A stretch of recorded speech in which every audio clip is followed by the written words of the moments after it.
2022년 새해 첫 주일입니다.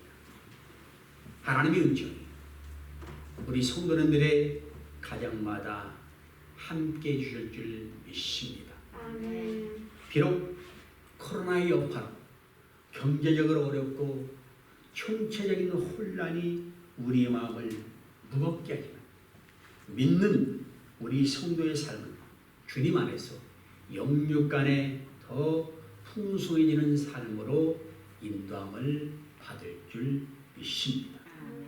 2020년 한 해 여러분의 삶에 기쁘고 좋은 일들이 많이 일어나기를 축원을 드립니다. 어느 누가 잘못되기를 바라겠습니까? 꿈에라도 잘못된 것은 싫습니다. 기분 나쁜 말 한마디만 들어도 마음에 상처로 남는 것이 우리 인간입니다. 우리 모두 다 잘되기 원합니다. 그런데 세상을 살다 보면은 어렵고 힘든 일들이 훨씬 더 많습니다. 이런 세상에서 어떻게 살아야 합니까? 한 번만의 인생을 사는 동안에 가장 큰 축복이 무엇인가? 가장 큰 은혜는, 가장 큰 기적은 내가 예수님을 내 구주로 영접하고 하나님의 자녀로 사는 것입니다. 믿으시면 아멘. 우리 예수 믿는 사람은 모든 면에 있어서 하나님의 은혜와 복을 누리고 세상의 빛과 소금의 역할을 감당을 하고 가는 곳곳마다 실망의 자리가 변하여 희망이 나타나고 슬픔의 자리가 변해서 기쁨이 되고 문제가 있는 곳에 해결을 가져주는 역사가 나타나야 됩니다. 이런 삶을 살기 위해서 가장 중요한 것이 우리가 믿음의 사람이 되는 것입니다. 하나님은 믿음의 사람과 함께 하십니다. 믿음 없는 사람과는 일을 하실 수가 없습니다. 하나님께서 큰 일을 이루려고 하셔도 우리 믿음이 주님께서 인정하시는 모습으로 바뀌지 않으면 하나님은 아무런 역사도 하실 수가 없는 것입니다. 여러분, 세상이 아무리 어두워도 우리 앞에는 모든 가능성이 열려져 있습니다. 왜? 하나님이 함께 하시기 때문에. 사람들은 저마다 인생의 목표를 가지고 살아갑니다. 나는 이러이러한 사람이 되어서 이러이러한 삶을 살리라. 그래서 그 꿈을 이루기 위해서 열심히 노력합니다. 그런데 그 꿈들이 삶의 목표가 세상에서 편안한 삶을 추구하는 것이 거의 대부분입니다. 경쟁에서 우위를 차지하고 내가 한번 큰 소리를 치고 살고 싶다. 그거죠. 근데 여러분, 구원받은 하나님의 자녀는 무엇을 하더라도 잊지 말아야 될 것이 있습니다. 그것은 바로 우리 삶이 하나님을 기쁘시게 해드리는 삶이 되어야 한다는 사실입니다. 계시록 4장 11절 보면 주여, 주는 영광과 존귀와 권능을 받으시기에 합당하시니 주께서 모든 것을 창조하셨고 또 그것들이 주를 기쁘게 하려고 존재하며 창조되었나이다. 그렇게 기록하고 있습니다. 우리가 창조되고 존재하는 목적이 바로 하나님을 기쁘시게 하는 것이다. 그 말씀입니다. 그러므로 우리 모두의 삶의 목적과 방향은 오직 하나, 하나님을 기쁘시게 해드리는 것이 되어야 됩니다. 하나님을 기쁘시게 해드리는 것이야말로 우리 자신도 행복하고 즐거운 인생을 누리시는 유일한 길입니다. 여러분,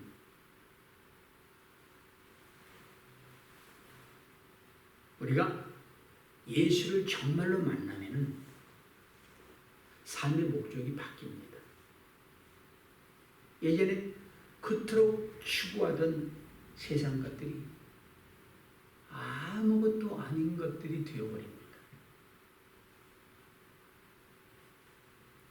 내가 어떻게 하면 말씀대로 살 것인가?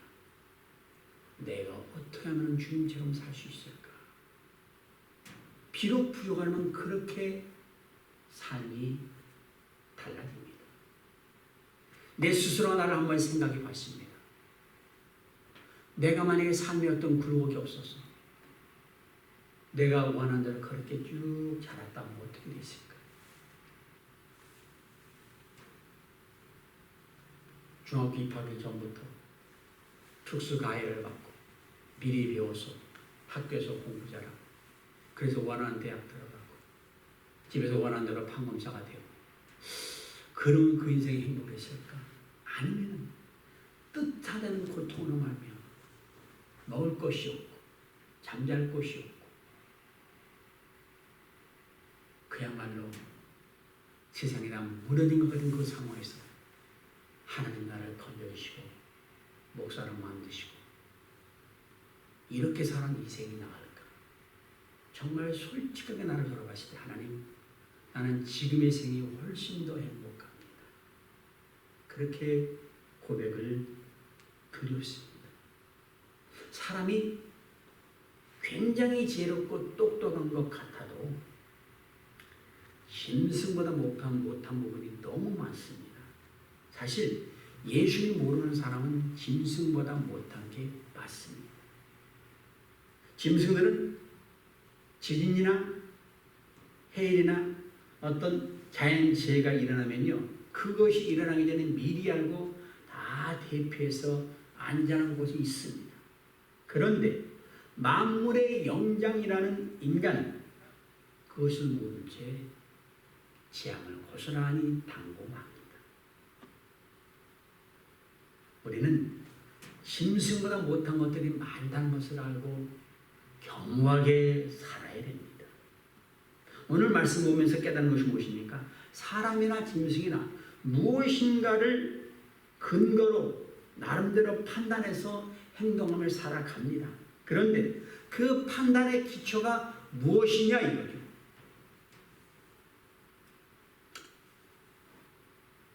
사람들은 판단의 기초가 먼저 눈에 보이는 것에 의존합니다. 눈에 보이지 않는 것은 잘 믿으려고 하지를 않습니다. 그런데 성경에 가르치는 것은 눈에 보이는 것은 극히 일부분에 불과하다. 그것을 의지하고 살아가는 멸망한다는 것이에요. 오늘 본문이 되는 히브리서 11장은요. 우리가 믿음장으로 부릅니다. 여기 보면 믿음에 훌륭한 사람들이 다 기록되어 있어요. 여기서 사람마다 나름대로 뭔가를 믿고 사는데 그 믿음의 근거가 무엇인가 어디 있는가를 말해주면서 거기에 따라 생명과 사망이 나눠진다 그렇게 가르칩니다.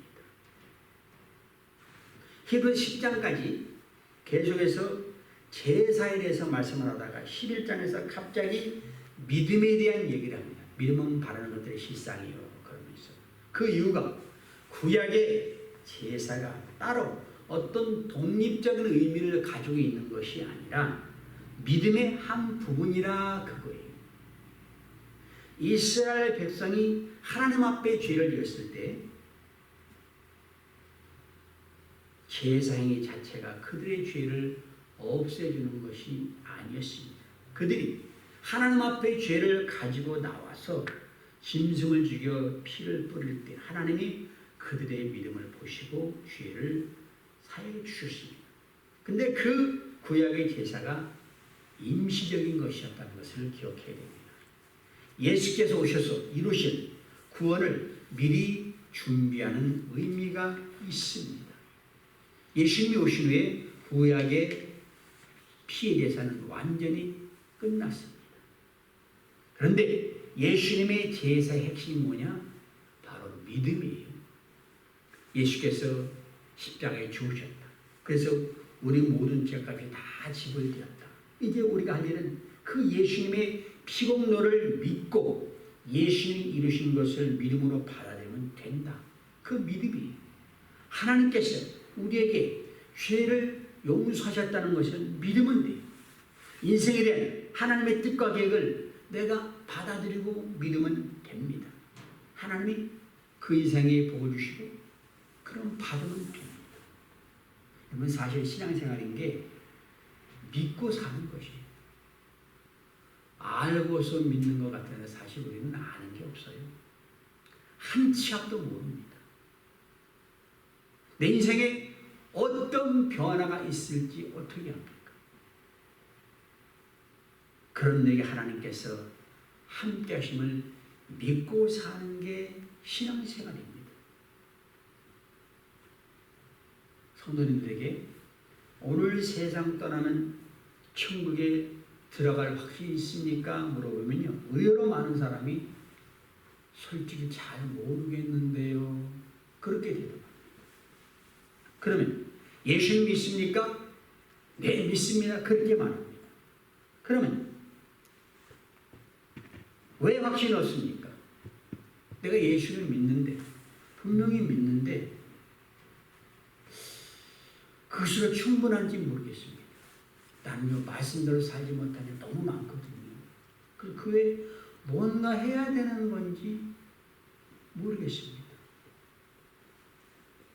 내 성경은 예수를 믿기만 하면 된다고 가르칩니다. 구원을 받기 위해서 오직 필요한 게 믿음뿐인데, 그럼 과연 믿음이 무엇인가? 이걸 알아야 되겠죠. 진짜 믿으면 그것으로 구원받는데 가짜 믿음은 못 받는다는 것이죠. 사람들이 믿음을 잘못 알고 삶할 때가 많이 있습니다. 보통 믿음을 하면은 내가 주체가 되어서 어떤 사실을 믿는 것을 뜻합니다. 즉, 내가 무엇을 믿는 것입니다. 근데 그것은 정확히 말하면 신념이지 믿음은 아닙니다.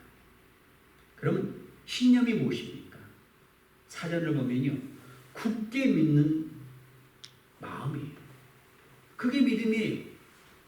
그렇게 말할지는 근데 아니에요.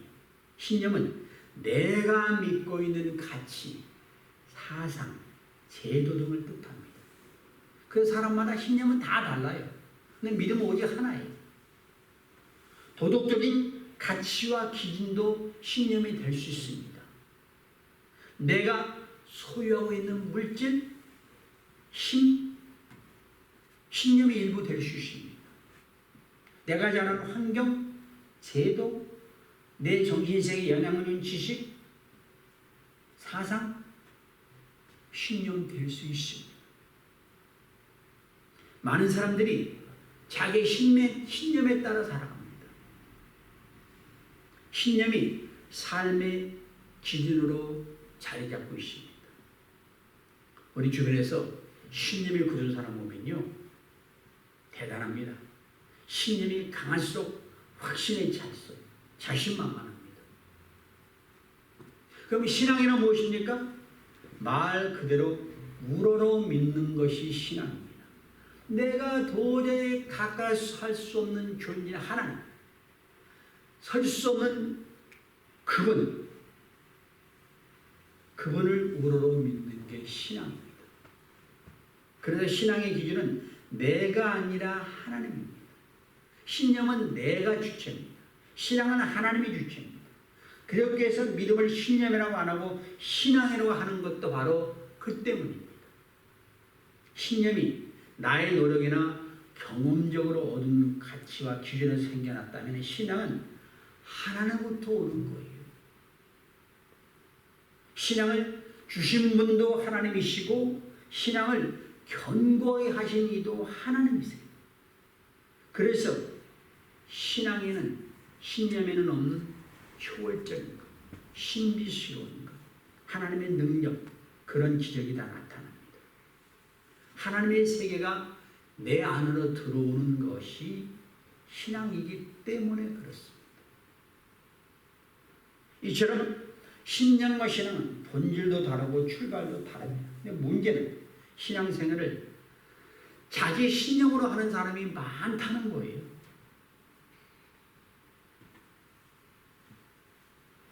신앙을 자기 신념의 틀에 맞추는, 그러니까 성경에 맞추는 게 아니라 하나님께 맞추는 게 아니라 내 틀에 맞춥니다. 말하자면 자기 신념대로 신앙생활을 합니다. 이런 사람이 너무 많습니다. 처음에는 물론 신념에서 다 시작을 하지요. 근데 알다 보면 이게 신앙이 아니구나라는 것을 압니다. 여러분, 내 나름대로 정해놓고 잘 믿는 거, 그건 신앙 아닙니다. 신앙은 신념의 가치를 뛰어넘어요. 신앙은 위로부터 오는 하나님의 세계이기 때문에 그렇습니다. 자, 눈에 보이지 않는 하나님을 믿고 하나님의 말씀을 믿는 신앙 자체가 하나님의 신비입니다. 이것을 깨닫지 못하면 내 신념인지 하나님 또는 신앙인지 내 유익을 따라 그냥 움직입니다. 그럼 혼돈되고 계속 그런 싸움을 해서 너무나도 많은 사람이 신앙이 아닌 것을 붙들고 삽니다. 성경에서 대표적인 예를 하나 들어보면 골리앗과 다윗의 싸움이 있습니다. 골리앗은 자기 신념이 강한 사람입니다. 키가 3m에 달하는 거인. 그가 입고 있던 갑옷의 무게가 57kg나 된대요. 창에 꽂힌 창날만 7kg가 넘는데 그만큼 골리앗의 힘이 엄청납니다. 머리는 노스를 투구를 쳤어요. 그러니까 골리앗은 누구도 나를 이길 수 없다는 신념이 강한 사람이에요.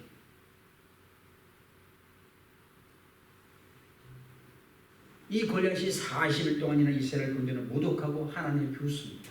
그런데 이스라엘 진영에서는 누구도 나서지를 못해요. 신념의 골리앗이 싸움에서 이긴 것 같습니다. 그때 한 소년이 나타납니다. 나이도 어리고 양을 치는 보호자라 떠오르는 조그만 아이입니다. 그는 군인도 아니고 군사훈련을 받아본 적도 없습니다. 한마디로 싸움에서 내세울 것이 없는 사람이에요. 그런데 그에게는 골리앗에게는 없는 신앙이 있었어요. 살아계신 하나님을 믿는 믿음입니다. 그는 갑옷도 없고 투구도 없고 손에 물맷돌을 쥐고 그 갑옷으로 무장한 골리앗을 향하여 달려가면서 외칩니다. 사무엘상 17장 45절 다윗이 블레셋 사람에게 이르되 너는 칼과 창과 단창으로 내게 나오니 나는 만군의 여호와 이름으로 내게 나오라. 또 여호와의 구원하심이 칼과 창이 있지 않음을 이 무리에게 알게 하리라. 전쟁은 여호와께 속한 것인데 그가 너희를 우리 손에 넘기시리라. 다시 말하면 너는 신령으로 나오지만 나는 신앙으로 나간다. 골리앗은 자기 신령, 칼과 창을 믿고 나오는데 이 소년은 하나님의 이름으로 나갑니다. 우리가 잘 아는 다윗입니다.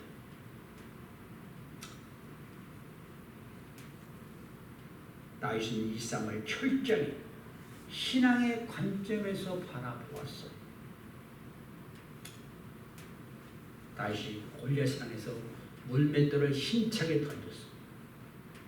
물맷돌이 눈으로 보게서 터진 그 사이로 뚫고 들어가 이마를 맞췄어요. 골리앗이 힘없이 쓰러졌어요. 믿음이 없으면 두렵죠. 어떻게 이런 큰 거인하고 조그만 애가 싸웁니다. 근데 믿음이 있으면 가능한 거예요. 우리는 철저히 신앙으로 살아야 돼요. 믿음 없으면 클수록 두려운데 믿음이 있으면 클수록 더 담대. 왜? 커야지 잘 맞지. 이게 믿음의 사람과 신념의 사람의 차이입니다.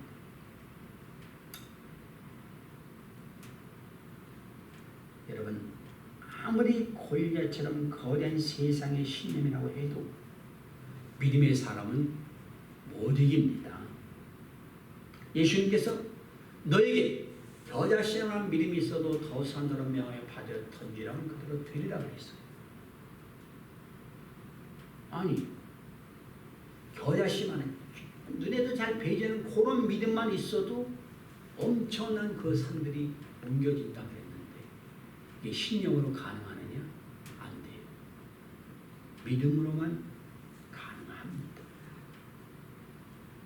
이것이 신앙의 능력입니다.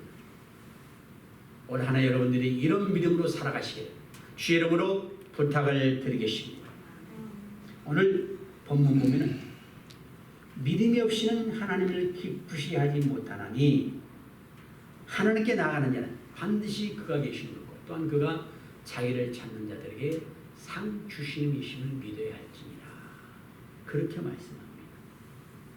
자, 믿음이 없이는 하나님을 기쁘시게 못한다. 자, 우리 삶의 목적이 하나님을 기쁘시게 하는 것인데 믿음이 없으면 그게 안 된다 이 말이죠.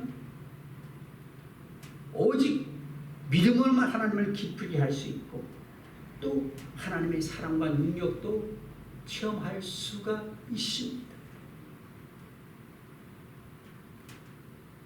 여러분, 우리가 믿음으로 나갈 때 하나님께서는 나를 즐겁게 맞아주시고 그래서 하나님과 나 사이에 진정한 사랑의 교제가 생깁니다. 믿음의 삶 하나님이 기뻐하십니다. 하나님을 기쁘게 하는 그 믿음이 뭡니까? 오늘 본문입니다. 하나님이 계시다는 것과 자기를 찾는 자들에게 상 주시는 이심을 믿어야 할지라. 그렇게 말씀합니다. 여러분, 하나님 기쁘게 하려면요 하나님이 계시다는 것을 믿어야 됩니다.